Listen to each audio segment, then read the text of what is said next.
The familiar weight of the cooler in my hand felt different as I walked up the path to my front door. It had been a good morning on the water, the kind of quiet, solitary morning that lets a man's thoughts drift as aimlessly as his line on the current. I'd caught nothing, and it didn't matter. That was the whole point.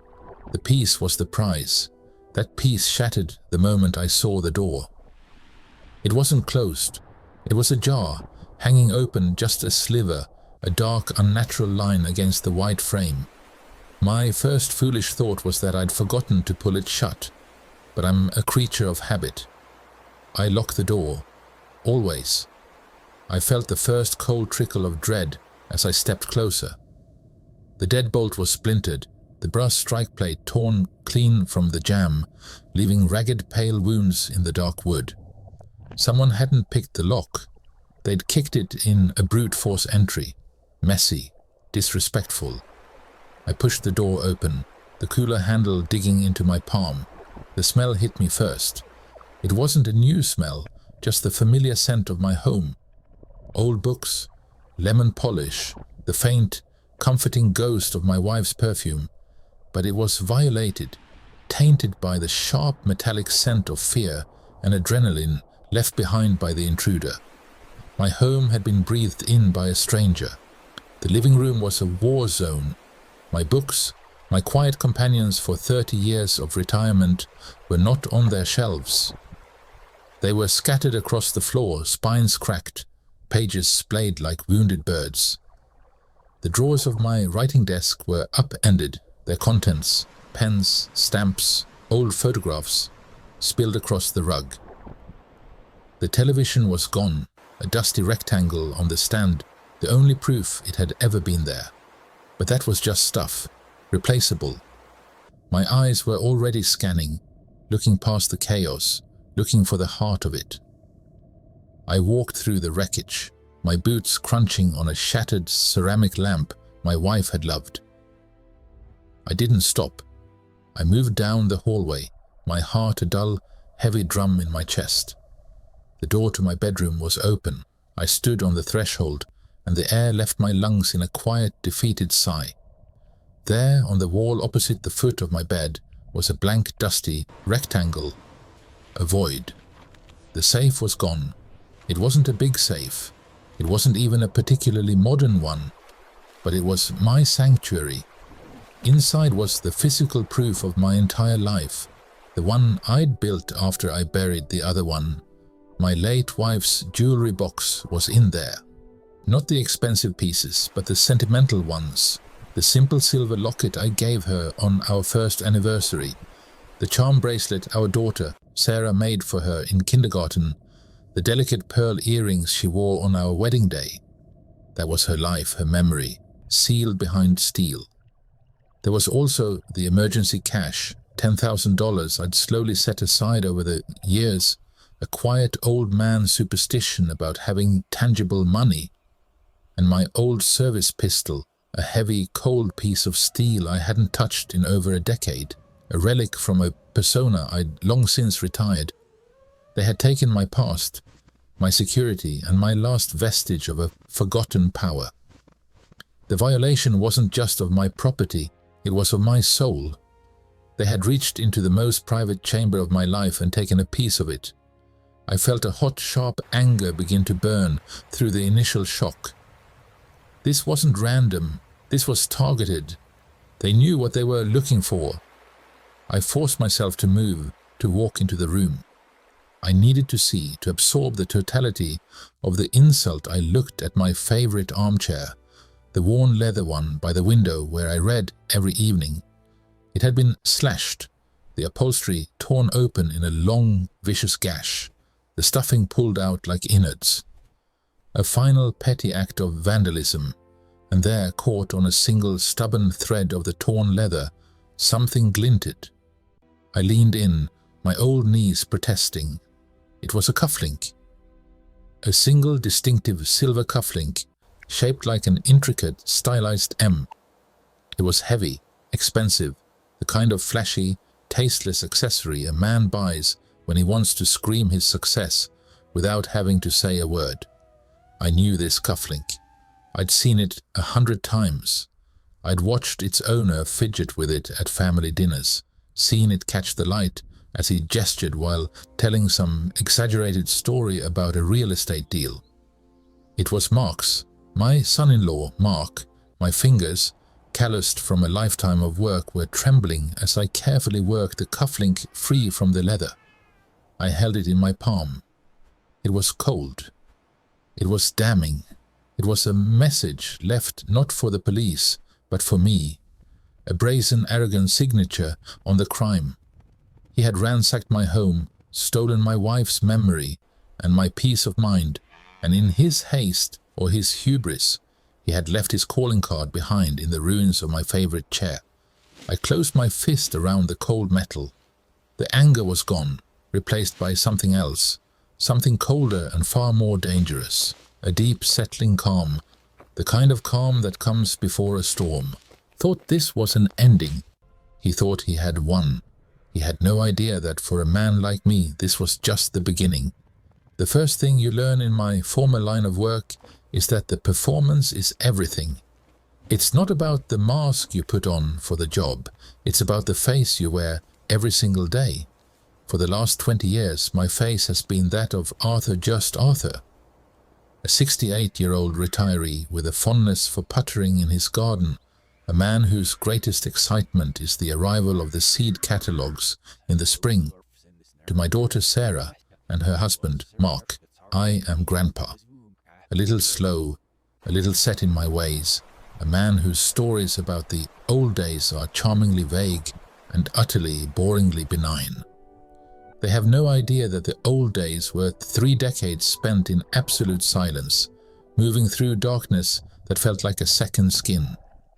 They don't know that the man who now carefully prunes his rose bushes was once known in whispers from Milan to Monte Carlo as the Ghost, a master thief, a man who could open any safe, bypass any alarm, and vanish without a trace, leaving behind nothing but a chill and a mystery.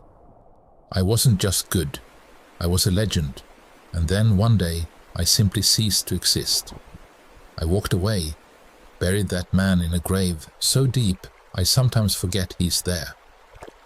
I built this life, this quiet, modest, legitimate life, brick by boring brick. It was my masterpiece, my final perfect score.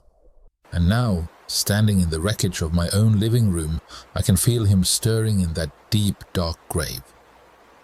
The front door is splintered around the lock, a brute force job, amateur, the kind of thing I would have sneered at in my prime. Inside it's a calculated mess, drawers upended, cushions slashed. It's meant to look like a frantic random search, but my eyes, my ghost's eyes, see the pattern. They went straight for the bedroom, straight for the floor safe. They knew it was there. The violation is a physical ache, a cold knot in my stomach. But it's the sight of that single damning piece of evidence that truly freezes the blood in my veins.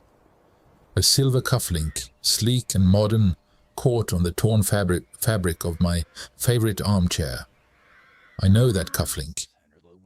I've watched Mark preen, adjusting them before countless family dinners. Expensive, flashy, just like him. My son-in-law, the real estate broker with a too wide smile and the condescending pats on my shoulder. He's always looked down on this house, my life. He sees my simplicity as poverty, my contentment as failure. He thinks a man is measured by the square footage of his home and the shine of his car. He has no concept of the kind of wealth I once possessed, the kind that isn't kept in a bank, the kind that is the quiet knowledge of your own power. A hot primal rage surges up from that buried place, so fierce it makes my hands tremble. I want to tear this house apart. The rest of the way, I want to find Mark and show him exactly what kind of man he's dealing with. But I don't. I take a breath, then another. The ghost is a creature of ice, not fire. Emotion is a liability. It clouds judgment, leaves fingerprints on the soul. So, I perform. I pick up the phone, my voice a carefully calibrated tremor as I speak to the police dispatcher. Hello? Yes, I'd like to report a break-in. I lean into the role of the shocked, vulnerable old man. When the two young officers arrive, I lean on the doorframe for support, my eyes wide with a confusion that isn't entirely feigned. It's just directed inward at the sheer audacity of this betrayal. I show them the shattered door, the ransacked rooms. I point a shaking finger at the empty space where the safe was. My wife's things, I whisper, and the crack in my voice is real, a fresh wound torn open, and my old service pistol. A lie, of course. I was never a cop, but it's a believable detail for a man like Arthur, a detail that adds a layer of concerned citizen to the victim profile. One of the officers, a kind-faced kid who can't be older than my grandson will be in 20 years, asks if I have any enemies. I give a weak, grandfatherly laugh. Who would have enemies at my age, son? I grow tomatoes.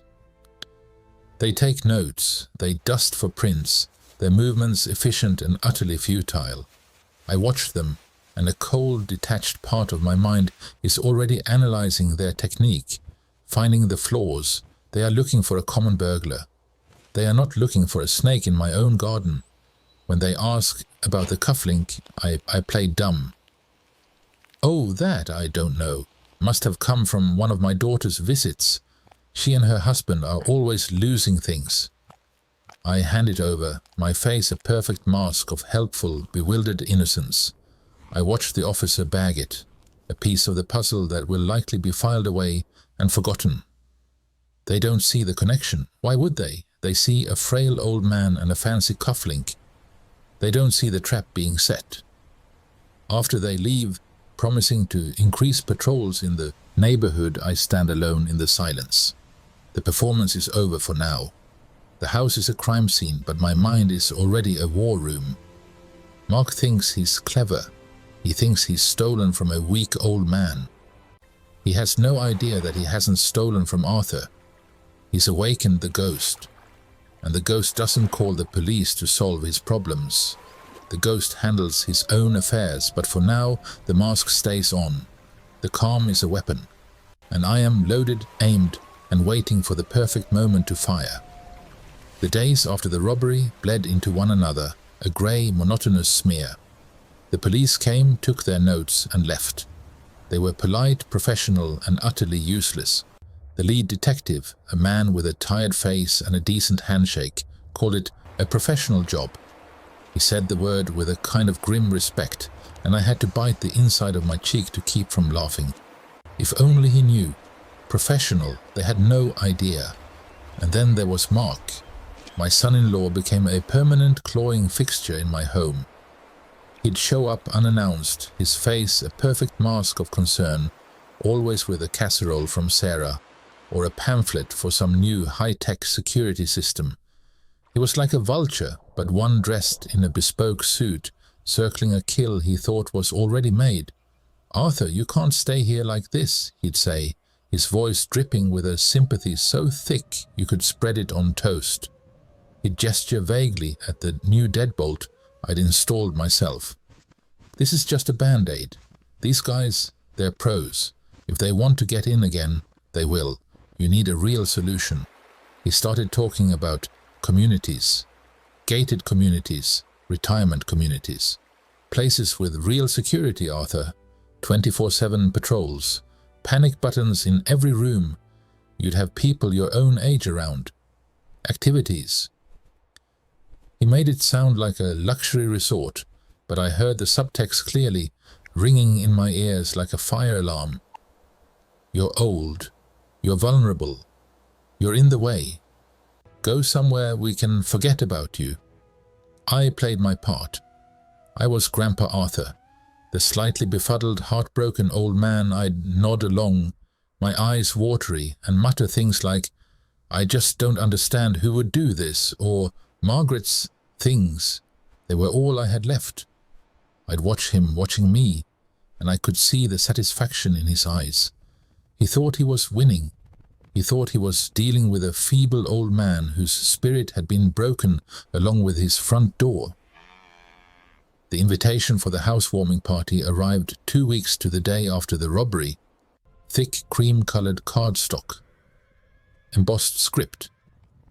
It was a taunt in and of itself. The address was for a property on the waterfront, a place I knew well from the real estate section of the newspaper. The houses there weren't just houses. They were monuments to wealth, glass and steel fortresses perched on the edge of the world, with price tags that could make a surgeon blush. The party was a spectacle.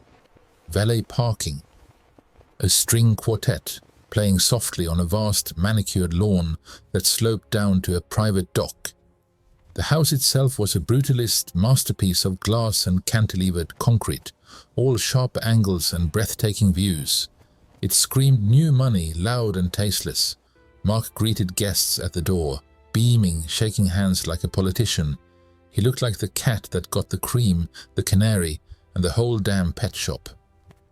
"Arthur, so glad you could make it," he boomed, pulling me into a one-armed hug that felt like being wrapped in silk-covered steel. "What do you think? Killer deal, right? And the commission on this one. Let's just say it was a life changer." A life changer. The words hung in the air, suffocating, the sheer brazen speed of it all. The robbery, and then this. It wasn't just theft.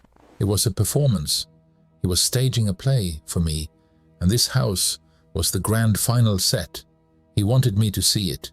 He wanted me to understand exactly what he'd taken from me and what he'd built with it. I moved through the crowd, a ghost at my own funeral. I accepted a glass of champagne I didn't drink and made small talk with people I didn't know. And then I saw her. Sarah, my daughter. She was glowing, the perfect hostess, laughing at something a guest said. She looked beautiful, happy. And there, nestled in the hollow of her throat, catching the light from a dozen recessed fixtures, it glinted. The world slowed to a crawl. The chatter of the party faded into a dull, distant roar. The blood in my veins turned to ice. It was my wife's emerald necklace. Margaret's necklace. The one I'd saved for 6 months to buy her for our 20th anniversary. The one she'd worn every single day until the day she died. The one I had kept locked in that safe, not for its value, but because it was a piece of her, a tangible memory I could hold in my hand on the bad days. It was a deep forest green. A stone, she said, reminded her of my eyes when we first met. Sarah saw me looking. She smiled, a bright, uncomplicated smile, and glided over. "Daddy, you're so quiet. Isn't the house amazing?" I couldn't speak. My eyes were locked on the emerald. She touched it, her fingers brushing the stone with a possessive pride that felt like a physical blow. "Mark gave it to me," she said, her voice soft and full of love. A push present for after little Leo was born. Wasn't that sweet of him? He said he knew I'd always wanted something elegant. Sweet. He'd given her a piece of her own dead mother's soul, stolen from her own father's house, and she called it sweet. In that moment, the careful, fragile performance I had been maintaining shattered. The mask of Grandpa Arthur cracked and fell away. The ghost, the man I had buried for 20 years, didn't just stir. He opened his eyes. He saw the lie living comfortably around my daughter's neck. He saw the thief playing the generous husband. He saw the entire ugly truth of the situation laid out before me in this temple of stolen goods. I forced a smile, a tight, brittle thing that felt like it might cut my face. "It's beautiful, sweetheart," I managed to whisper, the words ash in my mouth. Just beautiful. But inside, a cold, hard certainty was crystallizing. This was no longer just about stolen property. This was a desecration. And Mark was about to learn that some ghosts don't just haunt you, they come back to collect. The sun was a liar that day. It poured golden, forgiving light over the manicured lawn.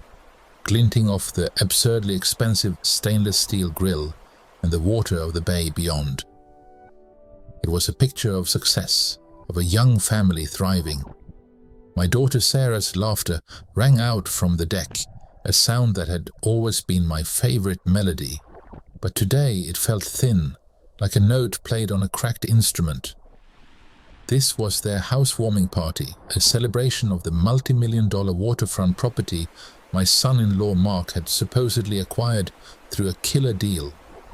I knew the real deal. I knew the commission that had paid for this. I stood apart, a silent, grey-haired statue in a world of pastel polo shirts and clinking glasses. To them, I was just Grandpa Arthur, the quiet, somewhat boring old man who putted in his garden. They'd pat my shoulder, ask if I needed to sit down, offer me a drink as if I were a piece of fragile, antique furniture. They had no idea the man they were condescending to had once been whispered about in the darkest corners of the city. They didn't know the ghost was standing in their midst, watching, waiting. My gaze was fixed on my 3-year-old grandson, Leo. He was the only pure thing in this entire charade, a little engine of joy chugging across the impossibly green grass. He was chasing a bright blue ball, his chubby legs pumping, his giggles a stark contrast to the cold knot of anger tightening in my gut. He was innocence personified, playing on a foundation of lies. And then it happened. His foot caught. It wasn't a dramatic fall, just a sudden, clumsy trip. He went down with a soft thud, followed by a heartbeat of silence, and then the sharp, startled wail of a child in pain. The ball rolled away, forgotten. I was moving before anyone else could react. My old legs, which they thought were slow, carried me across the lawn with a speed that surprised even me. I knelt beside him, my knees cracking in protest against the imported flagstone of the patio. The world narrowed to this small crying boy.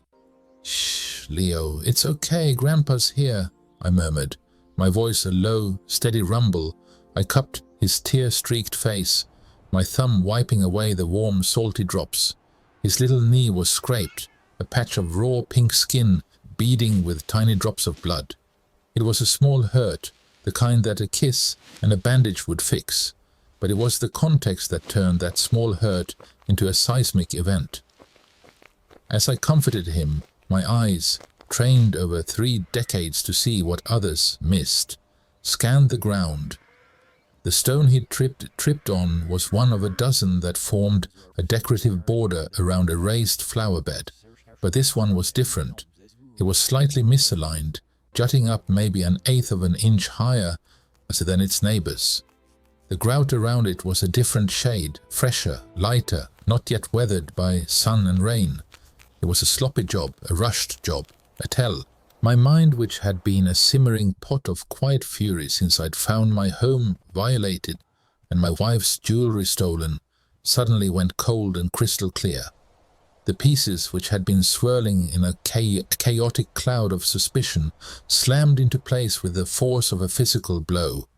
The burglary, the professional job the police couldn't solve Mark's sudden, inexplicable wealth. The brazenness of Sarah wearing my late wife's emerald necklace just 2 weeks later. And now this, a poorly laid stone on a brand new patio. A hiding place. He hadn't sold the safe.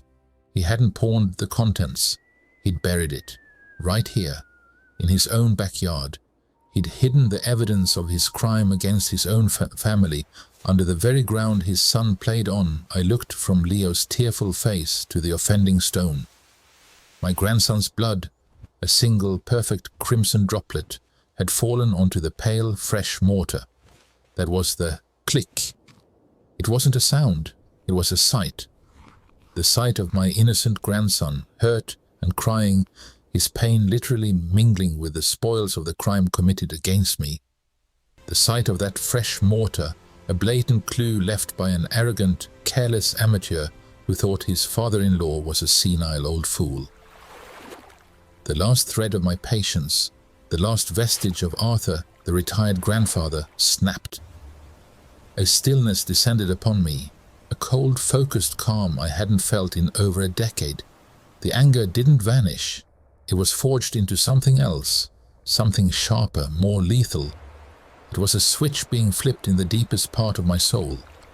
The part I had locked away, the part I had promised my wife I would bury forever. The ghost stirred. He uncoiled from the dark corner of my mind where I'd kept him chained. He stretched, flexing mental muscles grown stiff with disuse, and he looked out through my eyes, seeing not a family party, but a crime scene. Not a son-in-law, but a mark. Not a problem, but a puzzle to be solved with exquisite, devastating precision. I picked Leo up, holding his small, warm body against my chest. He sniffled, burying his face in my neck. I kissed his forehead. "It's all right, little man," I whispered, my voice now carrying a new steel-edged undertone. "Grandpa's going to fix everything." And in that moment, I knew it was no longer Arthur making the promise. It was the ghost. And the ghost always kept his promises. The silence in my study was absolute, the kind of deep quiet I hadn't truly inhabited in over 20 years.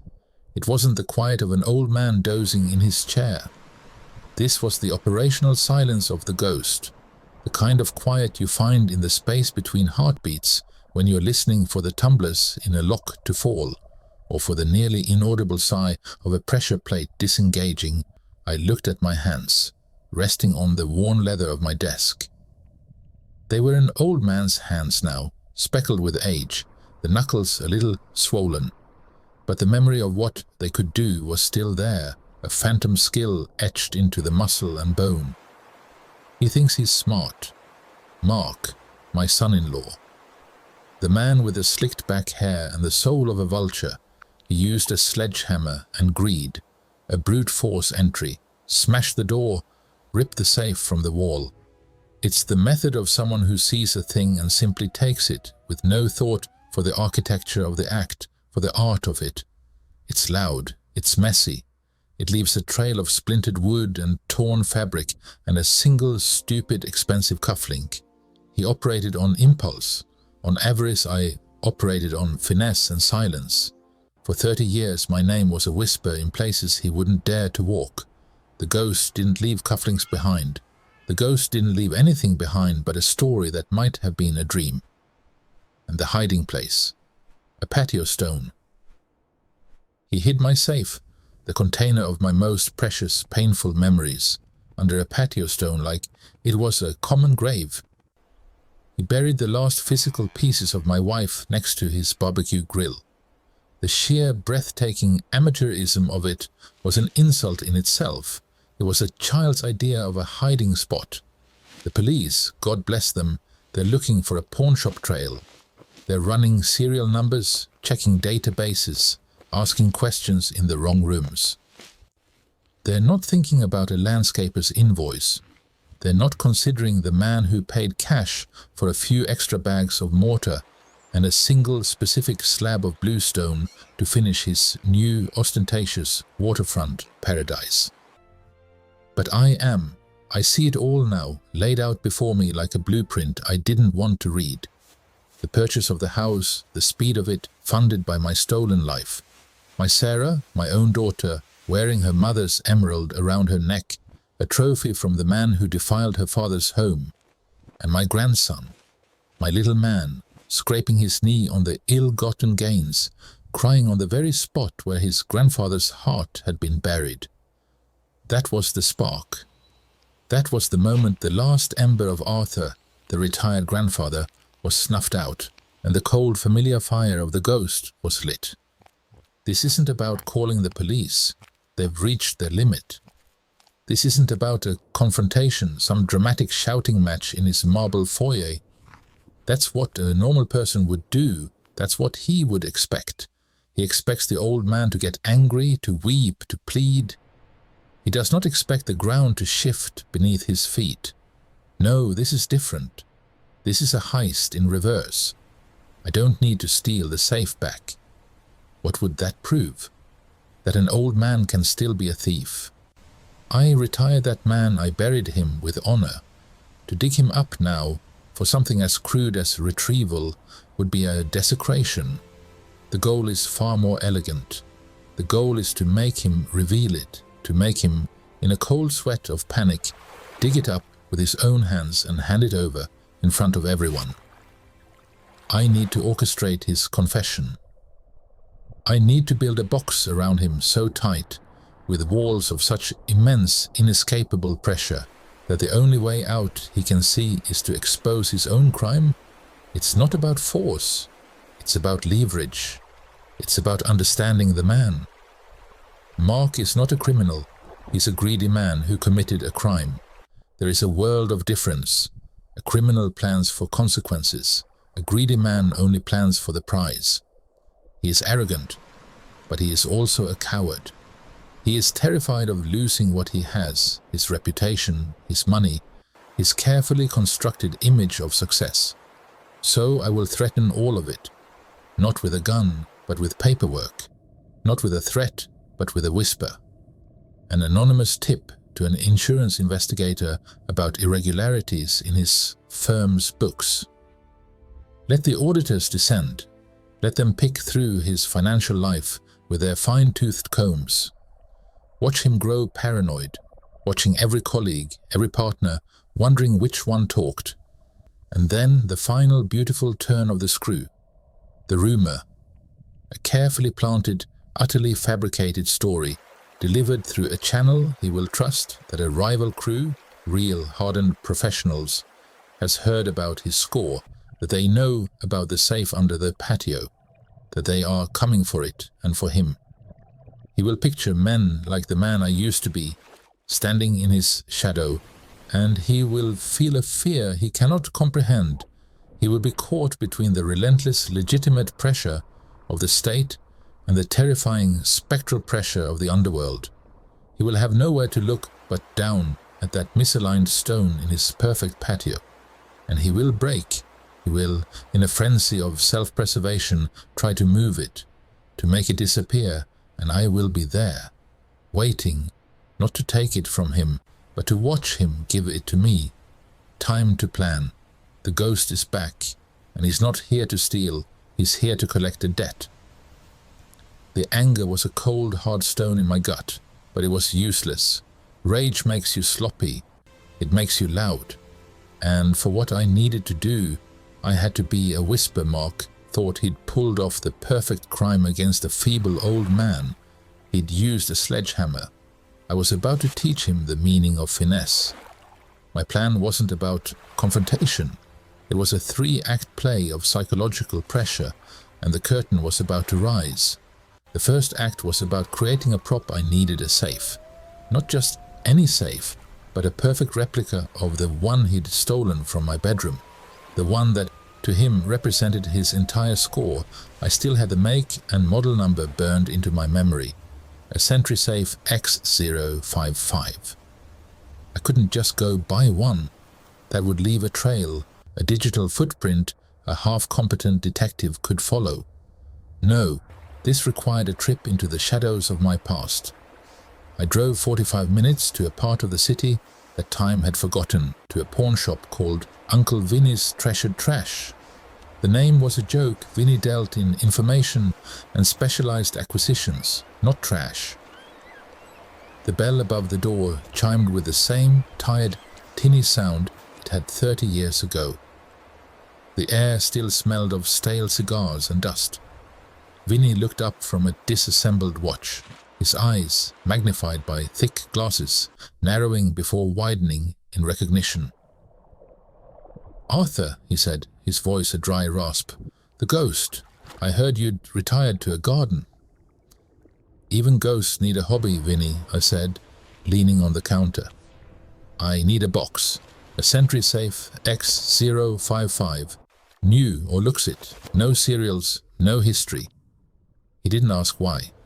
That was our currency. He just nodded, a slow, deliberate motion. 3 days. Cash. You know the rate. I did. It was a premium for silence and quality, a price I was more than willing to pay. 3 days later I returned. The safe was in the back of his shop, identical in every way to the one currently buried under my son-in-law's patio. It had the same scuff on the lower left corner, a detail I'd provided from memory. I paid him in worn, non-sequential bills from a different emergency stash he knew nothing about, loaded the heavy box into my trunk, and drove away. Act 1 was complete. I had the bait. Act 2 was about applying financial pressure. Mark's entire identity was wrapped up in his success, his flashy cars, and his new multi-million-dollar house. He was a man who worshipped at the altar of his own bank account. To make him crack, I had to make that altar tremble. The police were useless to me now. They were looking for a burglar, not a fraudster, but an insurance investigator. That was a different beast entirely. From a pay-as-you-go phone purchased with cash 2 towns over, I placed a single call. I used a voice that was flatter, more nasal than my own. I claimed to be a former disgruntled employee of Mark's realty firm, and I gave the investigator on the other end of the line just enough. A whisper of inflated appraisals, of phantom renovation costs on flipped properties, of a slush fund used for business development. I didn't claim to have proof. A concerned citizen never does. I just pointed a very bright, very official light in a very dark corner. I knew the mere suggestion of a forensic audit would send Mark into a spiral of panic. He would start triple-checking his books, his accounts, his digital trail. He'd be looking for financial wolves at the door, which would make him perfectly primed for the real threat. And that was Act 3. The masterstroke I had to make him believe that the one thing he thought was his secret treasure was about to be stolen from him. I had to weaponize his own greed and paranoia. This required a delicate, indirect touch. I couldn't be the source. It had to come from someone he saw as a peer in his new, shiny world.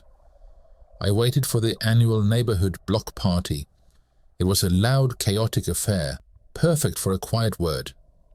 I found my target, Gary, a loudmouth who lived 3 houses down from Mark and loved to gossip. I found him by the punch bowl, already a little red in the face. Gary, I said, adopting my best bumbling grandpa persona, my voice a little shaky. I'm a bit worried. I probably misheard. My ears aren't what they used to be. What's that, Arthur? He asked, leaning in, already intrigued. Well, I was at the hardware store yesterday, getting some fertilizer, and I overheard 2, well, they looked like rough fellows, tattoos, you know? They were talking about a score buried in a backyard on this very street. They mentioned the new Waterfront houses. They were laughing about how some suit had stolen from the wrong people and that they were coming to collect. I let my hands tremble slightly for effect. I hope it's not Mark and Sarah. They have that little boy. It sounded dangerous.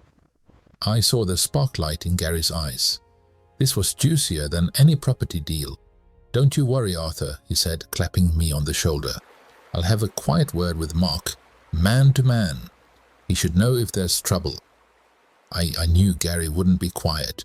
He'd present it as a dire warning from a concerned neighbor, embellishing every detail. He'd paint a picture of hardened criminals who knew exactly where Mark had hidden his ill-gotten gains. The pressure cooker was now sealed. The financial audit was turning up the heat from one side. The threat of a violent robbery was turning it up from the other. And sitting in my garage was the perfect, identical key that would unlock his panic. He was trapped in a box of my making, and soon he would be so desperate to get out, he'd do exactly what I needed him to do. The ghost was back, and he was playing the long game. The night was perfect for it. A low, clinging fog had rolled in from the water, muffling the world, swallowing the sharp edges of their multi-million-dollar palace. I'd been sitting in the dark of their garden shed for 3 hours, a patient spider in a web of my own design. I didn't need to see the kitchen light flick on. I felt it. A shift in the energy of the house, a current of pure, undiluted panic, right on schedule. Through the grimy window I watched him mark. He was a frantic silhouette against the bright rectangle of the patio door, his movements jerky, uncoordinated. He kept looking over his shoulder, back into the house where my daughter and grandson slept, oblivious. He had a crowbar and a heavy-duty flashlight, the tools of a desperate man, not a professional. He went straight for the stone, the one my grandson had tripped on, the one I'd known, from the moment I saw it, held his shameful little secret. He jammed the crowbar into the fresh mortar, the grating screech of metal on stone sounding like a scream in the quiet night. He was sweating. I could see it glistening on his forehead even from 20 feet away. This was the culmination of my little play, the anonymous tip to the insurance investigator that had his firm's finances under a microscope, the whispered rumor from a concerned associate that a crew from my old life was circling, smelling blood in the water. He was trapped, and a trapped animal always tries to run back to its hole. He pried the heavy slab up, grunting with the effort, and let it fall to the side with a dull thud. He shone the flashlight into the dark cavity, and the beam glinted off the familiar gunmetal grey surface of my safe, the one that had held the last physical pieces of my wife, the cash I'd earned with my hands in my second, honest life, and the cold, clean weight of my old service pistol. He'd buried it like a body. The disrespect of it, the sheer, vulgar carelessness, sent a fresh wave of that old familiar coldness through my veins. He bent down, wrapping his arms around the heavy box, straining to lift it from its earthen grave. His back was to me, his entire world narrowed to the weight in his arms and the fear in his heart. This was the moment. I didn't make a sound. I'd spent 30 years learning how to move without making a sound. I emerged from the deep shadows of the shed, a part of the fog itself. I didn't walk with the slight stoop I used around my family. I didn't move with the deliberate slowness of Grandpa Arthur. I glided. My spine was straight, my shoulders square, my weight perfectly balanced on the balls of my feet. The ghost was awake. I stepped into the weak halo of his dropped flashlight, stopping just a few feet from him. He was still heaving, trying to get a proper grip on the safe, his face contorted with the effort. He hadn't heard me. He hadn't felt me. Then some primal instinct, some vestigial survival sense must have screamed at him. He froze, his head slowly turned, his eyes wide and white in the gloom. He saw me, but he didn't see his father-in-law. He didn't see the old man who talked about fertilizer and the weather. The man in front of him now was something else entirely. My face was a placid, emotionless mask. My eyes, which Sarah always said were kind, held no warmth, no anger, no surprise. They were simply assessing, taking in the entire pathetic scene, the stolen safe, the disturbed earth, the terrified man, and finding it wanting. I was the stillness at the center of his storm. I didn't speak. I didn't need to. I let my gaze do the talking. I slowly, deliberately looked from his face down to the safe in his arms and then back up to his eyes. It was a statement more powerful than any accusation. The recognition that dawned in his expression was not just that he was caught. It was deeper, more profound. It was the dawning, horrifying realization of who he had actually robbed. The stories he might have heard, the whispers of the ghost, a man who could walk through walls, who could open any lock without a sound, who vanished with fortunes and left behind only legends. All of it crashed down on him at once. He hadn't stolen from a feeble old man. He had desecrated the temple of a forgotten god. The safe slipped from his grasp, landing with a heavy, final crunch on the manicured lawn. He didn't even seem to notice. He stumbled back, his hands coming up in a warding-off gesture, as if my mere presence was a physical force. "It's not, Arthur. I can explain," he stammered, his voice a thin, greedy thing. It was for us. Us, for Sarah and the baby. The market, it's so volatile. I was going to give it back, I swear. I was just holding it for safekeeping. The lies poured out of him, a frantic babbling stream of excuses. But with every word, my silence grew heavier, more oppressive. It pressed down on him, crushing his fabricated narrative into dust. He was confessing to a crime he didn't even know he'd committed, trying to justify the unjustifiable to a judge who had already passed sentence. His pleas shifted, becoming more desperate, more personal. Please, Arthur, you can't tell Sarah. She'll leave me. She'll take my son. Think of your grandson. What will this do to him? He was on his knees now, not in supplication, but in collapse. The ambitious, flashy real estate broker was gone, replaced by a sniveling, broken boy who had tried to steal from a king and was only now understanding the price of treason. He begged, his words dissolving into incoherent sobs, promising anything, everything, if I would just let this disappear. I finally moved. Not towards him. I simply took my phone from my pocket, my movements economical and precise. I dialed the 3 numbers I'd programmed in weeks ago, my thumb hovering over the call button. I held his gaze, letting him see the absolute, unshakable finality in mine. There would be no deals, no secrets, no mercy. The code to the ghost had come for what was his, and the bill was now due in full. I didn't lay a hand on him. There was no need. The sight of me standing there, silent and still in the moonlight, was a weight heavier than any blow I could have landed. He was already broken, kneeling in the dirt he'd so arrogantly used as a hiding place, his expensive trousers soaked through from the damp earth. The safe sat beside him, a dark, accusing monolith. He was mumbling, a stream of panicked, half-formed excuses that dissolved into pleas. Arthur, please, you don't understand. It was for Sarah, for our future. Please, don't tell her. I didn't answer. I simply reached down and picked up his phone from where it had fallen in the grass. The screen was lit, showing a family photo of the 3 of them, Sarah, Mark, and my grandson, all smiling. The irony was so thick I could taste it, metallic and cold on my tongue. I dialed the number, my movements deliberate and calm. I could feel his eyes on me, wide with a terror that was finally truly appropriate. When the dispatcher answered, my voice was steady, a flat, neutral tone I hadn't used in 20 years. Yes, I'd like to report a burglary. The suspect has been caught with the stolen property. I gave them the address, my son-in-law's own address, and hung up.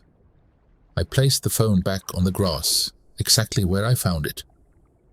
The entire act took less than 30 seconds. Mark stared at me, his breath coming in ragged hitches.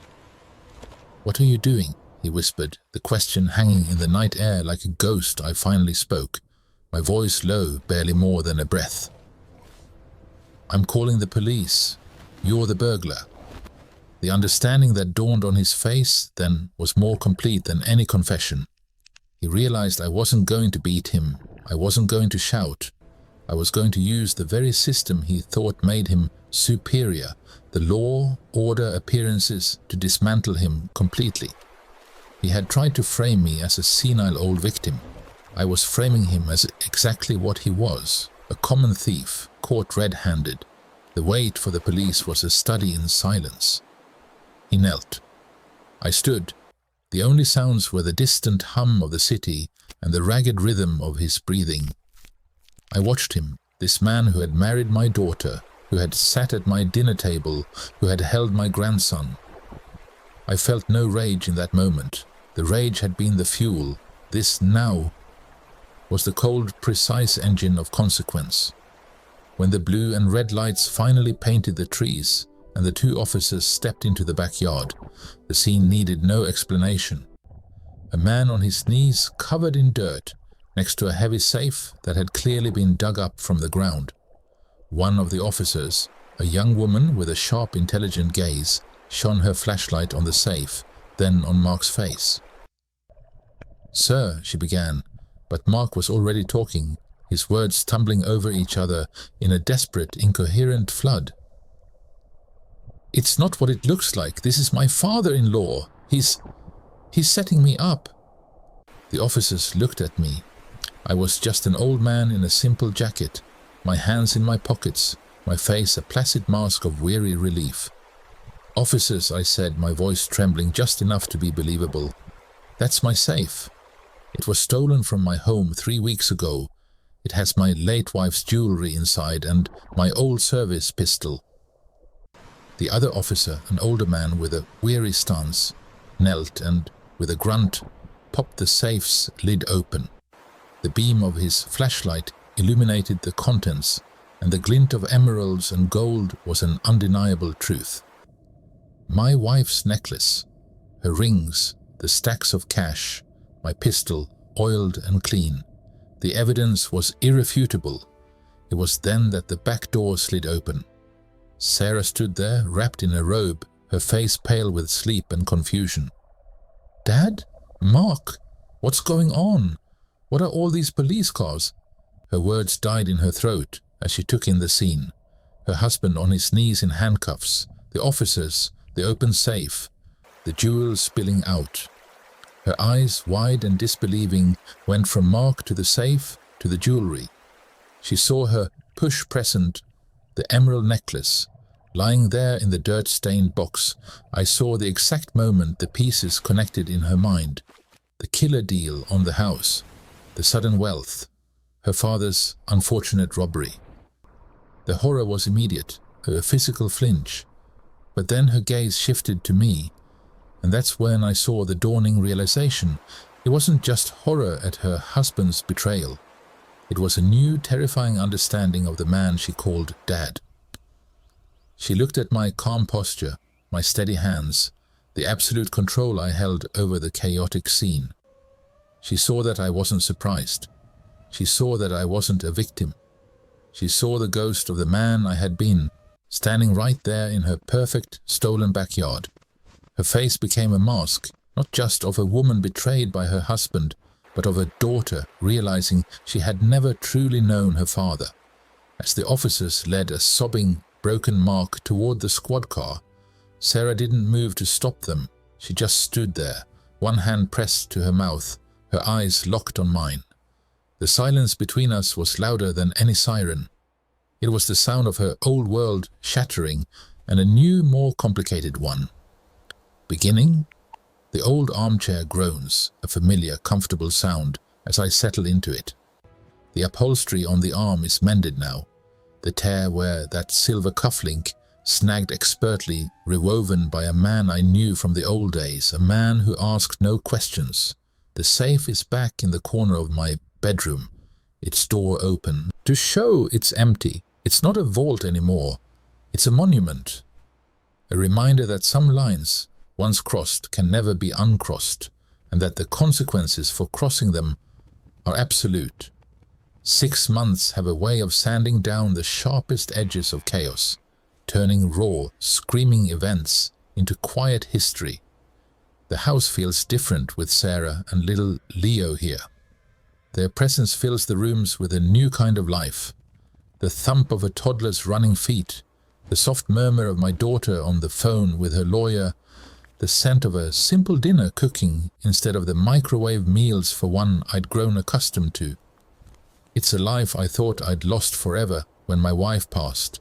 It's a good life, a reclaimed one, but it's not the same life. I see it in Sarah's eyes when she looks at me now. The uncomplicated love she had for Grandpa, the man who putted in the garden and told long, rambling stories, is still there, but it's layered over with something else. A wariness, a profound, almost fearful respect. She saw the mask slip that night in her backyard. She saw the ghost step out of the shadows, not with a gun or a threat, but with a silence so potent it shattered her husband's world. She understands now that the quiet she mistook for simplicity was in fact the deep, still water of a reservoir, and she got a terrifying glimpse of the power it could unleash. She doesn't ask about the past, not the 30 years I spent as Arthur, the family man, and certainly not the 30 before that. But sometimes I catch her watching me as I read the paper or tend to my roses, and I know the questions are swirling in her mind. Who are you? What else have you done? What are you capable of? I don't have the answers she wants. The man I was is a story. I took a vow to never tell. The man I am now is the one sitting in this chair, the grandfather who reads Goodnight Moon to his grandson with the same steady, calm voice he used to dismantle a traitor. The community feels it too. Old Mrs. Gable from next door used to wave and ask if I needed help carrying my groceries. Now she just nods, a quick, almost formal dip of her head before hurrying on her way. The young couple across the street, who used to have loud parties, have become notably quieter. They see me on the porch in the evenings, and there's a new deference in their wave. They don't see a vulnerable old man anymore. They see the man who, without ever raising his voice, orchestrated the complete and very public ruin of his son-in-law. They don't know the how or the why, but they sense the what. They sense the clause. And Mark? He's in a state penitentiary, facing a bouquet of charges, grand larceny, possession of a stolen firearm, insurance fraud. His killer deal on the Waterfront house unraveled the moment the police started digging, revealing a web of financial shortcuts and lies. His world, the shiny superficial empire he built to look down on my modest one, was a house of cards. I didn't have to push it over. I just had to open a window and let the breeze in. He handed me the truth on a silver platter, babbling and begging in the glow of his own patio lights. I often think of that moment, the sheer, undisguised terror in his eyes when he finally saw me. Not the old man he thought he could push around and rob, but the legend, the ghost. He didn't just lose his freedom that night. He lost the foundational lie of his own superiority. Leo comes running into the room now, clutching a toy truck, his scraped knee long since healed. He scrambles into my lap, a warm, trusting weight, and lays his head on my chest. He has no wariness, no fear. To him, I am just Grandpa, the safe harbor. This is the true restoration of order. Not the return of stolen property, but the reclamation of my family, the security of my grandson's future, and the quiet, unshakable knowledge that I protected it. I lean my head back against the mended fabric of the chair and close my eyes. The peace I feel isn't the absence of conflict, it's the presence of justice. It's the deep, resonant satisfaction of a problem solved, a balance restored. The lion is back in his den, his kingdom secure, his claws sheathed but never forgotten. And for now, that is more than enough. You can bury a lion, but you can't remove its claws. I think about that phrase a lot these days, sitting here in my restored armchair, looking out at the garden. It's not a boast. It's a simple biological fact. You can put the lion in a cage, you can give him a comfortable bed and regular meals. You can watch him nap in the sun and mistake that contentment for domestication. But the claws are still there, retracted, waiting. They are part of his fundamental architecture. They are the living record of every hunt, every fight for survival. Every time he had to be more than just strong, he had to be decisive. My cage was a good one, a loving wife, a daughter to raise, a quiet street, a garden to tend. I built it myself, brick by careful brick, and I was happy inside it. I became Arthur, the grandfather, the man who remembered to put the trash out on Tuesdays. And for a long, long time, that was enough. The ghost was a story I told myself late at night, a phantom from another lifetime. I believed he was gone, but Mark saw the cage and thought it was all there was. He saw the grey hair, the slow walk, the simple house, and he made the most dangerous calculation a man can make. He equated silence with emptiness and peace with weakness.